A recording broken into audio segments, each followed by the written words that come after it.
Good Thursday afternoon, everybody. It's Jim Amadeus, and if it's Thursday, it must mean Thursday Night Football Amadeus. And you know, in years past, the Patriots and the Steelers were a primetime must-see game back in the days of Roethlisberger versus Brady, and the number of times they played each other in the playoffs, and they had some quality games.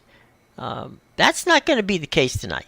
It's going to be a little different because there ain't no Ben Roethlisberger and there ain't no Tom Brady on those two teams. Yeah, this game definitely doesn't have the same ring to it as it has had in previous years. This might be one of those nights, as you like to put it, a catch up on your Netflix kind of night. Mm-hmm. So, yeah, it's definitely a clunker at its finest. And how do I know it's a clunker? Well, when you see a total in the NFL sitting at 30 points, then you know you got a real problem. Okay, to your point, over the past 3 games, the New England Patriots have averaged scoring 9.3 points a game. I didn't even know you could score 9.3 points a game. I mean, that to me, was a pretty interesting point. So there you go. And the Steelers have been averaging about 16 points. So what I saw the spread at anywhere from 6.5 to 6 in Pittsburgh's favor. It's going to be interesting. Mitch Trubisky is going to be starting for the Steelers tonight. He finished the game when he took Kenny Pickett's place, 11 for 17 with 117 yards and 1 touchdown with no picks in that game. So, it's going to be tough. Now, the other part of this is that Belichick and the Patriots have really been limiting the run. And so you got Najee Harris and Jaylen Warren who have rushed for 5.1 per yards per game over the last 3 games. So they've actually tied for the top rate over that stretch in all of the NFL as far as the amount of yards per carry. So if New England's defense has been as tough as it's been on the run, that means Mitch is going to have to throw the ball. Yeah, I'll tell you one thing. Both offenses have definitely been bad coming into this game, and both defenses have been great. But I don't know, with the total sitting at 30, and it just seems like the under is the too obvious play with all the Thursday night unders we've had. This is a very low total. This is a total that could be hit in like a 17-14 kind of game. Right. So you don't really need both teams to score a ton to hit the over. So you know what? We'll give it out for free here on the show, Jim. I like the over in tonight's game. It's a real buck the trend kind of play, but I don't know. I just got a feeling it's Bailey Zappi's second start in a row. So expecting a little bit better from him. Hey, he didn't turn the ball over last week. That's a good point. That's a fair point. Mac Jones has not been able to do. Mac the Knife has not been good at that, yeah. Yeah, so look, Jim, I liked Zappy last year in the few flashes we saw of him. Right. I think maybe the Patriots score some points with Zappy. And Trubisky we've talked a lot about as a competent backup quarterback in the NFL. So, I don't think the Steelers offense is going to be dead in the water here either. So, yeah, give me the over. We could take this theory, okay? If you're Mitch Trubisky and you know that Kenny Pickett's out and you were brought there at the beginning of your career there after suffering in Chicago, and you were brought there to be the quarterback of the Pittsburgh Steelers and you got beat out by Kenny Pickett, is this not the time that if you ever have a career year, or at least the opportunity to prove that you are a legit, quarterback in the league, this is your opportunity. I mean, in all candor, if Trubisky could, man up and things go right for him, and you just like you were saying, with on the New England side of the ball, uh, it could very well be a game where Trubisky establishes himself as nobody has to worry. Maybe Pittsburgh has an offense with Trubisky instead of Kenny Pickett. Yeah, that's a very good point to make. This guy's playing for a job, and the same could be Mm-hmm. said about Bailey Zappi. He's had to sit Sure. behind Mac Jones for the last 2 years with Mm-hmm. all the turmoil going on over there. He could be looking at it like, hey, I didn't turn the ball over last week. Maybe if we score some points this week, I can actually keep the job. But Yeah. yeah, definitely both of these guys are playing for jobs tonight. So and even if it's not for the team they're playing for, maybe Right. like a guy like Zappi or even Trubisky, maybe they end up somewhere else in the offseason because of the way they stepped in here. So yeah, 100%. I think these guys are playing for jobs. Well, and the both teams, have had their problems, but as I said, Mitch and Bailey. Let's see. I mean, if things work out well, they could help their teams. You know, in the case of Trubisky, they could keep the Steelers in the playoff hunt. And in the case of Bailey Zappi, I mean, he might be able to prove that Mac Jones is not the future of the Patriots. Yeah, I think this is definitely one where we've seen enough of Mitch Trubisky, especially Mm-hmm. in this Steelers offense. Right. We've seen enough from him to know he's not going to go out there and lay an egg. Mm-hmm. And on the other side, I've seen enough with the Bailey Zappi flashes from last year. Mm-hmm. Not to mention the fact that you can't forget this is a guy who played at Western Kentucky in Mm-hmm. college, where they throw the ball 50 times a game. So it's not like just because Belichick's not letting him throw the ball, it's not like he Right. doesn't know how to. They've just been turning it over so Right. much. Do you really want to, put your young quarterback in that position where he's got to throw a ton? They obviously want to get the run game going, but yeah, absolutely. Like Bailey's happy. He's not a useless quarterback. He played at a Mm-hmm. college where you throw the ball 1,000 times a game. I'm Right. sure he knows how to throw the ball. Without question. The other thing is that with the Steelers is and Trubisky is that you brought this up earlier. Mitch doesn't turn the ball over. I mean, that's never been, even as playing with the pathetic offense that he had in Chicago, which is pretty much the pathetic kind of offense he's got in Pittsburgh. He just couldn't get it done. And from standpoint of it wasn't him, being an inept at quarterback. It was he didn't have anybody around him that could play. And so he's got some weapons on the Pittsburgh team, and it'll be interesting. And like you said, Bailey Zappi doing a great job of trying to establish himself as the number one quarterback for a 2-10 team. Yeah, and the other thing with Trubisky too is this is also, say what you want about Trubisky and the Matt Nagy Mm-hmm. era in Chicago, but this is a quarterback that's won 12 regular season games in a Sure. single season. So Mm-hmm. that's impressive. That is it Yep. is tough for any team to win 12 games in the NFL. So the fact that Mitch Trubisky has that one under his belt Mm-hmm. should speak volumes that, it's in him. He's got it in him for sure.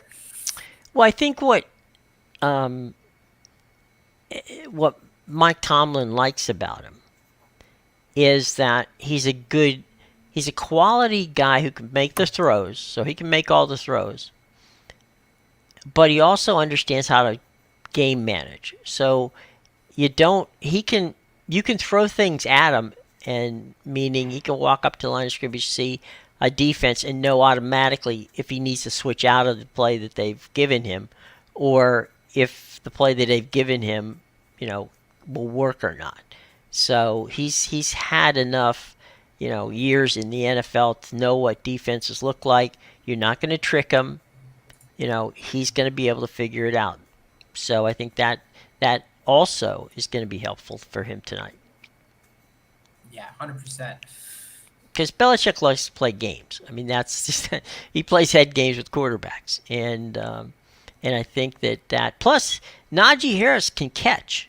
Okay, so Mitch has an opportunity to, like, okay, if I have to bail myself out here, I can. I've got a couple tight ends who are pretty decent, and I've got a running back who can be my safety valve if I need to have a safety valve.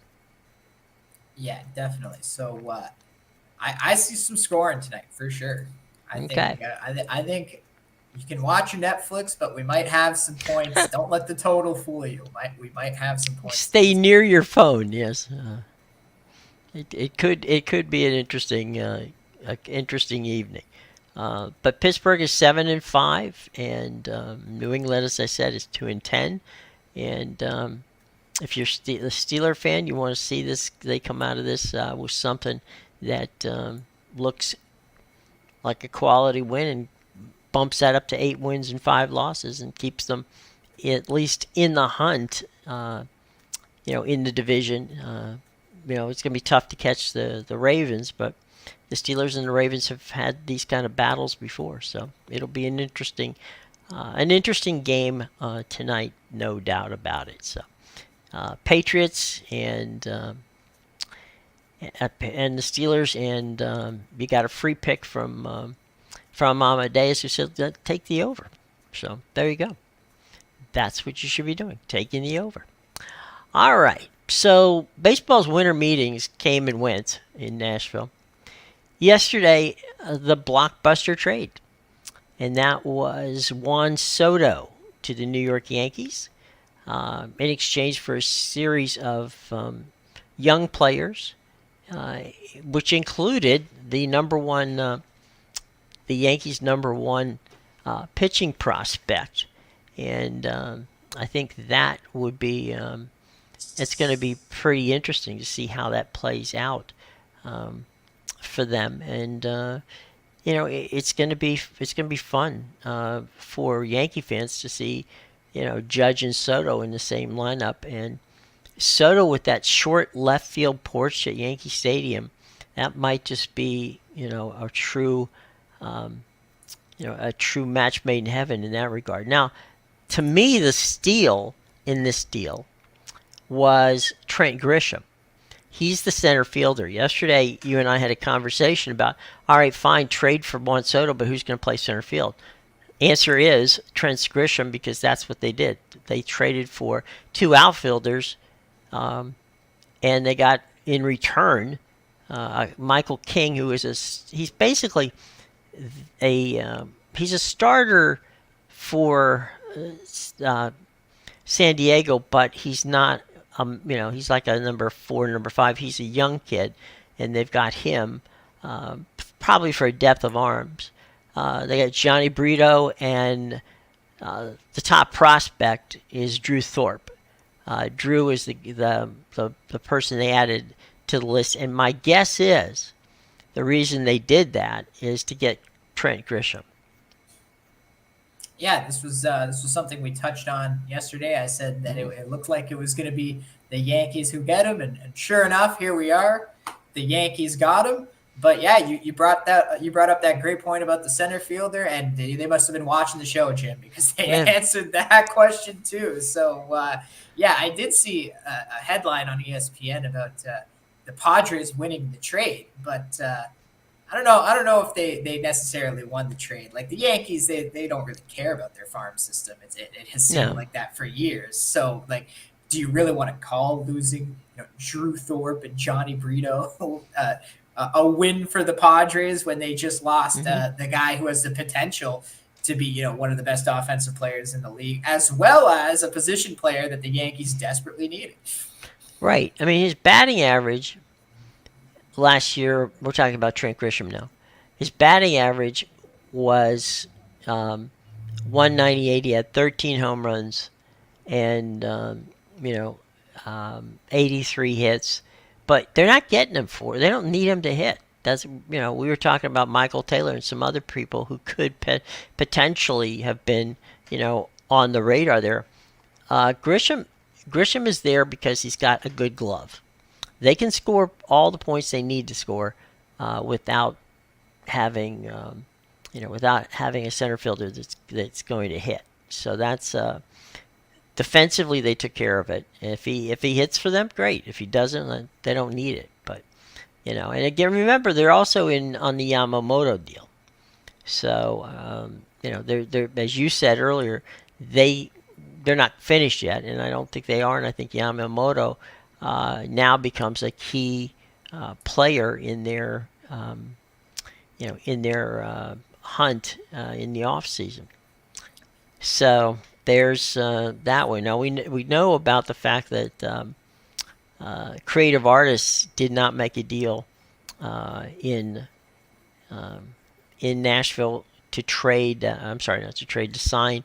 Of course, the man, the legend, the one we're all waiting for, and if we get to that point where Ohtani gets taken, we now know that Ohtani has set a deadline of some time before the first of the year. He doesn't want to drag this thing out a long time. We know that the Dodgers, the Blue Jays, the Giants, the Angels, and Texas are all in the hopper on that. We know that the Dodgers had a 2.5-hour conversation with Ohtani earlier this week, and CAA is keeping things very, very tight-lipped. I can't imagine that CAA and Ohtani would want to leave the West Coast. But although certainly the Blue Jays have not backed off on being aggressive on him, nor has the Texas Rangers. Yeah, well, you know what? The Blue Jays could end up being the team that gets him, because the only one ahead of them are the Dodgers right now. Right. And, the Dodgers I believe Dave Roberts let it leak that they had that meeting with Ohtani the other day. And, from what I've been reading, Ohtani's camp there, CAA, has been making a lot of threats at these teams that if you leak our conversation or the fact that we even had a meeting, it's going to affect if you get to sign Ohtani. So I think CAA is just it's absolute joke the way they're handling Ohtani. But we'll see if that Dave Roberts leak affected whatever. I did see one quote on ESPN about how one of the owners was asked about it, and he goes, sorry, I'm not, or I think it was the Dodgers owner. I'm not 100% sure, but one of them was like, yeah, sorry, I'm actually not allowed to talk about the guy everybody's talking about. So, well, let me let you guys in on a secret, okay? As long as the money's there, it doesn't matter whether Dave said something or didn't. Dave qualified it in the actual quote, which I read. And Dave said, look, we had a great meeting. He said all the right things. I'm talking about Dave Roberts now. Said all the right things. He says, however, he goes, at the end of the day, Ohtani's his own man. So we can talk to him. We can tell him what we're going to do. We can go through all of the scenarios. But at the end of the day, it's going to be up to him. And I have no idea whether he wants to play here or doesn't want to play here. That'll be a decision he'll have to make. So I think that, Dave has been around this game long enough to know that, if you're going to say something about a player who you're talking to, you need to make it so that it doesn't look like it's a fait accompli that you got him. The fact that, and agents who will argue that they don't want, this kind of information out there, love to get that information out there. Because if the Dodgers, right, have already talked to them, and they had a nice 2.5-hour conversation, okay, then that puts everybody else who wants him on notice. what if Anaheim? Well, I don't think Anaheim's a good example because he probably has spoken to Artie Moreno.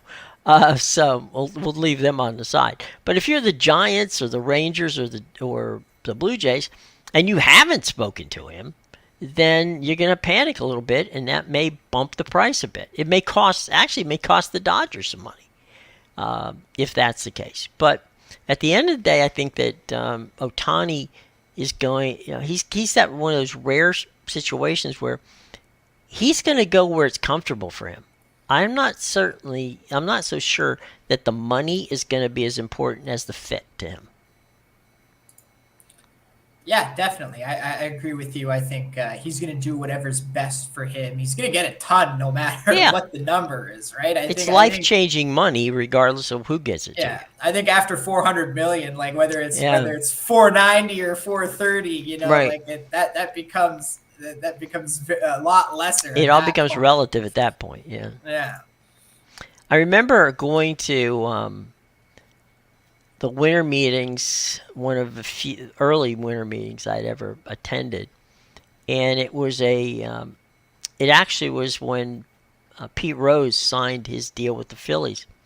Now, let me give you a clue on this, okay?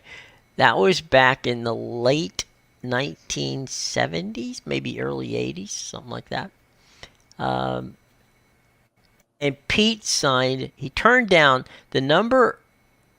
He had been offered the highest number he was offered came from the Atlanta Braves because at that time Ted Turner wanted because Superstation had just started its Braves national telecasting and so they were ready to rock and roll and they wanted to have somebody who people were going to want to watch, and that was obviously at the time Pete Rose. Well, he ended up signing with the Phillies, and I remember going to the press conference, and I remember him saying that it was just so amazing that he was going to sign this 3-year, $1 million per year contract. So, how far have we come, my friend? Where in the early 80s, you have Pete Rose, kind of looking at this thing and saying, wow, I'm signing a $3 million 3-year contract to flying to Otani, who's going to be north of 400 for his contract. It just boggles the mind how far we've come. Yeah, definitely. Quite quite a bit.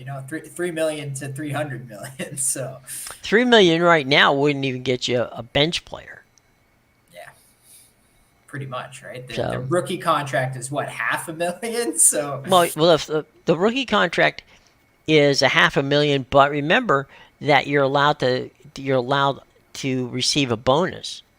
So some of these guys receive in a bonus what a year and a half, or 2 years of a rookie contract will be. And if you're gonna do a deal with Scott Boras's client, okay, and you're signing them, and they've never thrown a baseball in the major leagues or never batted in the major leagues, um, he's going to put a clause in the contract that they will sign for a lower number if you allow them to get out of the contract, a year early. So what happens is they become free agent eligible, instead of on their fifth year. They can become, depending upon how it works out with Scott, either a 3 or a 4 year deal. So in the case of Bryce, it was a 4 year deal. So the Nationals paid Bryce a lot of money. It's more money than ever had been paid to a first year you know position player. And at that time, he hadn't played. He was a catcher who played right field on the day before he pitched, because he pitched in some cases in high school. And so they wanted him to be an outfielder, and so basically when he went to the University of Southern Nevada, which is a junior college, he was able to play the outfield and get better at it. But yeah, Scott did that with both Bryce and with Steven Strasburg. They signed for they signed a big bonus, but they had a lesser overall deal than maybe some people ahead of them. But they got to be free agents in 4 years instead of five.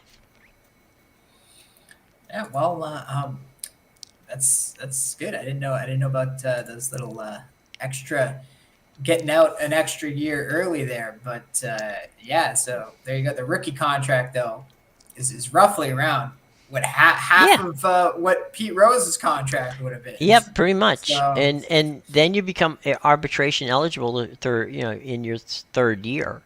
So, at that point, in the third year of that deal, they would have been, they meaning whomever, let's say you've got a quality young, player and you want, like a Yandy Diaz, right? Or somebody like that. Um, you know, they may end up making anywhere from 12 to 14 million dollars in their, in arbitration, or more. So, it just depends. So, yeah, the money that Pete signed for back in the day now looks like chump change. But, $3 million back then was probably equal to, 50 or $60 million today. So, there you go. Um, so the Yankees have their one guy now, and we'll see how they do in getting the other guys. But it's gonna be fun if Otani wants to sign before the first of the year. And of course, we talked Yakamoto can actually. I found out last night Yakamoto can go to the second week of January before he has to commit back to his team in Japan. So we'll see how so that Otani works out. wants to go first then. I would think so. I would think that he wants off the board. I think also, in Otani's case, it's like when you're involved in that kind of dealing, I think you really just want to get it over with. I don't think you want to drag it out. You're going to get more money than anybody's ever gotten in baseball history. Okay, so that's a given. The deal is, where are you going to feel comfortable? And I think that's the key too, is that here is a guy who is, lives in Japan, he plays here in the United States, he becomes, a superstar, of the highest order. We don't know if he can pitch again. That's a definite question mark. But he's good enough to play right now to play, as a designated hitter, and he's going to be out there balling every day for you. So I'm thinking he just wants to be comfortable. Where am I comfortable? Clearly, if there's two Southern California teams in the mix and a third up in the Bay Area, he's comfortable in California. Both Texas and Toronto will explain in great detail how much they can make him comfortable wherever, if he goes to the Great White North, or if he heads out to Texas. They're going to say, well, look, we can make you comfortable here too. And that's where the sales job goes in. I honestly think it would be easier to tell him to pitch him on Toronto than it would be on Dallas. Oh yeah, I agree with that, and that's probably why the Blue Jays are second right now in the running. They're pretty close second too. It's only plus 165 or plus 150 for them to get Otani. So yeah, the Dodgers are still the minus 175 favorite, but at this point, it seems like it's going to be between the two. Well, either way, he'll end up in a blue uniform, so that makes it easy for him. He doesn't have to worry about that. But it's one of those things. If you had to pick now one guy to build a Major League Baseball team around, who would it be? It's not. It's not something I've really thought of. One player to build an entire team around. You can pick a couple if you want. Yeah, I gotta think about that. Ponder that. Okay. I was thinking about that the other day, and maybe 2 or 3 years ago, I would have said Mike Trout. Because he's 5 tool player and he's got everything that works. But he's been injured a bit. So I think if I had to pick a couple of players to build around, I would start, and this is going to be weird because he's had some injuries too. But I think I would go with Bryce Harper because Bryce comes to the ballpark every day and gives you 100%.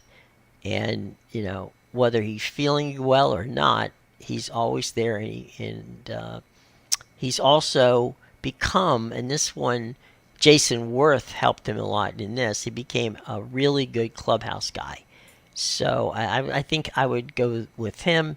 And if I had to go with a pitcher, so I got a field player and then I have to grab myself, a young pitcher. I think I think the young pitcher would be. I'm trying to think. The Braves have like 3 or 4 of them. That any one of them wouldn't be a bad pick to start with. On the pitching side, who would it be? Maybe Garrett Cole. Maybe.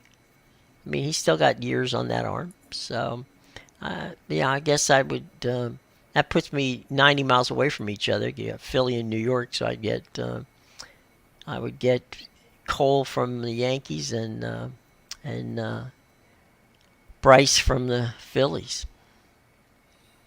Not bad. I think I might go with Randy Arozarena for that one. That's a good choice. That's a very good choice. Yeah, I mean the Rays have pretty much built around him down there already. Yeah, So, that's a so good point. Yeah.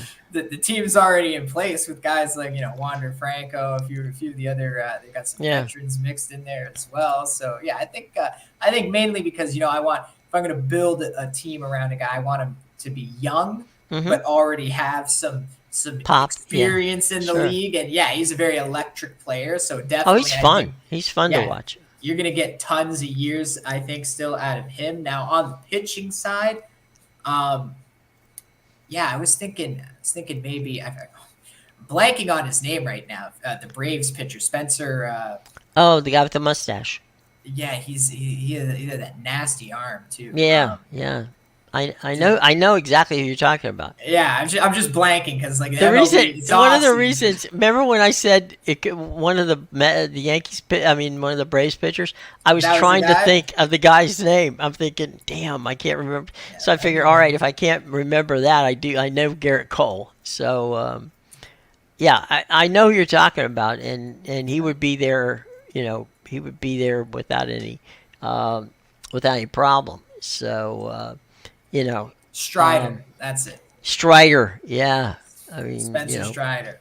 Spencer Strider, the guy with the pencil mustache there. Yeah, because he's another one, right? He's had like 2 years in the MLB. He just came on the scene like 2 years ago, and already he was nasty in the first season, and last year he performed like an ace. So that might be my 1-2 combo. Well, he designed. I mean, he designed. He didn't design anything. That I know of, but he was able to perfect the third pitch, which for him is a cutter, and he throws 3 pitches, all from the same arm slot, so you don't know what's coming. It's either a fastball or a cutter, and he's got a breaking ball that comes off that same arm angle. And for those who don't know, and I'm sure most of you do, but if you don't. A hitter will tell you that their worst nightmare is a pitcher who can throw 3 pitches using the same arm, coming from the same arm angle. And so if you don't know that it's going to be a fastball or it's going to be a cutter which is going to end up, if you're a right-hander, it's going to end up on your, at the bottom of your foot whenever the catcher catches it. But you don't know that it's not a fastball, and you can throw a changeup. Then you've got the keys to the treasure house, and certainly he can do that. He's one of the guys who can do it. A Rosarena, I think, is a very good choice. I mean, one of the things that I like about Randy is he just loves playing the game. I mean, he's a guy who he's flamboyant. I mean, when he gets a double, he jumps up and he's all ready to rock and roll and pointing at the dugout and getting everybody psyched and building up what crowd that they have at the Trop, and making it fun. So you gotta love Randy Rosarena. I mean, he definitely is a fun choice, and he's fun to watch. So I don't think he could go wrong. I think we got four guys who probably, in the case of Garrett Cole, you don't have as many years on him as you do on Strider for sure. But I think I like it in some regards for the same reason you like a Rosarena. I like the fact that those are two guys who come to the ballpark every day, not just wanting to play, but can't wait till the game begins. Yeah, definitely. Yeah, solid there. It's also good, with Garrett Cole, you get the veteran presence as well, which is Yeah. important, especially come playoff time. You want someone Hmm. that's been Been there, there and done done that. that, right? Yeah, and you know, somebody who knows how to steal signs, um, with a He's trash got can. he's got it all, right? Right, he's got everything. He's got Hey, you wanna win fairly. You want to cheat with sign whatever. stealing, Right, spider he can do them tack. both. He can do them both. Yeah, Um, you name it. I, the one thing that Randy Arozarena drives managers, and coaches and everybody on the team nuts, Mr. Cash and the boys, is when he's running the bases. I mean, he is just. I think sometimes he thinks that he is, you know, for lack of a better way of putting it, he basically thinks when he leaves first base that he's Usain Bolt because he goes, he'll go from first to third on a fly ball and then have to run all the way back and not forget to touch second base to get back to the base whenever things like that happen. But his and we already know. I mean, I can't be busting on him because Bryce did the same thing in a playoff game this year, where he ran around, missed the base, and almost missed second base, and then ended up getting tagged out of first base. So yeah, it's those are two guys who just are play with their hair on fire, but they're entertaining. So entertainment, that's what we're looking for here. We're not looking for anything of serious note in that regard. Speaking of entertainment, my friend, what's going on tonight with you and your entertaining picks, Yeah, make sure which you you can check find down out. below? Yeah, check out my premium plays at bigowl.com and pickadvisor.com and theinsidersroom.com. I've been having a good week. Nice. We didn't have a good Sunday, but we bounced back Eh, with a 4-0 Monday, 3-1 Tuesday, and now 6-3-1 yesterday. So we're wow. definitely we're heating up into the holidays for sure. When when Hmm. when you want to be nice and warm, and yeah, so go check out my premium plays at those sites. The links are in the description below. Tonight I got a premium play. I gave you guys the over in the Thursday night football game. If you want to know the side I'm on, you can go get my premium play for that Hmm. game. And then yeah, I got two NBA games and Hmm. one more Premier League game you can get that starts at 3:15. But other than that, no college basketball tonight. Not a great slate. I think there's only 11 games today. Even tomorrow, there's only like 11 games. So it's a bit lighter on the college basketball side. But yeah, tons of money to be made still. Tons of tickets to be cashed. Exactly. And tonight is the first night of Hanukkah. So what a wonderful gift. You could give the gift of Amadeus. Okay? Yes, Go the down and gift of do that. cash. What? The Well, or gift of cash. Come the on, who gift of doesn't cash. love? You Yeah. open up you open up the card and a nice $20 bill, hundred There dollar you go. bill, falls it's out, there. right? Who wants the gift card, right? Just It just wants give the me the gift. cash. That's right. And what is you're trying to think of something for someone for a stocking stuffer. Nothing better than Amadeus, picks as a stocking stuffer. So Exactly. you know, don't. It's not too early to start picking your gifts, and giving the gift of Amadeus is wonderful at this time of the year, regardless of what you celebrate. Giving the gift of Yes. Amadeus is always a good thing. Yes. And Birthdays, whatever. actually, I do know Big Al likes to do some.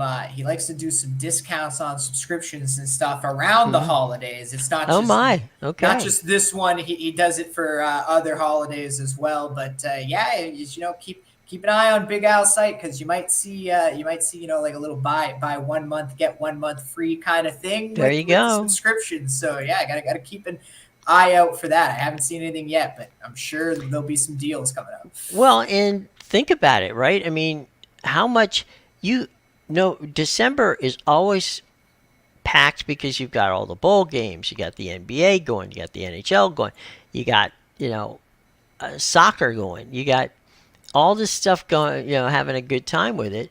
And, and it's just that perfect time to get something that, the gift that keeps on giving. So by all means, keep it up, keep a lookout, and give the gift of Amadeus. And you got 8 more days of Hanukkah, 7 more because this is the first night.